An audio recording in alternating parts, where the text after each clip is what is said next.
historical mistreatment dating back to the 1940s. The Tinker experiment saw families torn apart and placed in inadequate housing, a scheme supported by the UK government and Scottish local authorities. Our Scotland correspondent James Matthews has the story.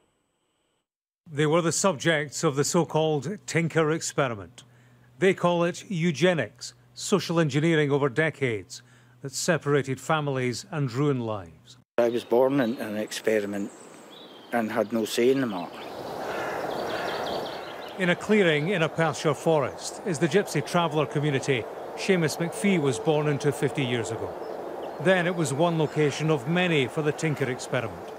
Primitive huts, seen here after they were occupied, built to encourage Gypsy travellers away from a nomadic existence and towards settled society.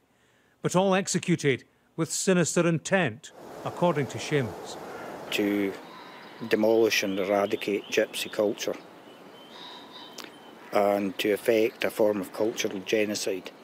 And it was part of a punitive series of measures, a drive against or series of purges against Gypsy travellers with a view to making them conform. The Tinker experiment led to some families being broken up. If a family outgrew the accommodation it was given, children could be taken into care. The damage is done, it won't be repaired. Teresa was one of those children. Even before she and her twin brother were born, they were earmarked for removal from the family home. Her brother died in middle age, an alcoholic.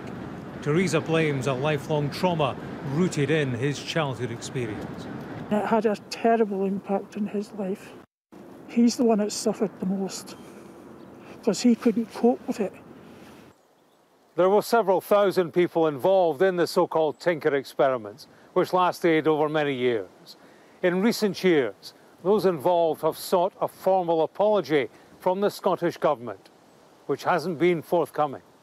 A spokesperson said, "We accept the lives of many Gypsy travellers have been blighted by historical policies and practices of councils and charities, and we absolutely recognise the devastating and lasting impact this had.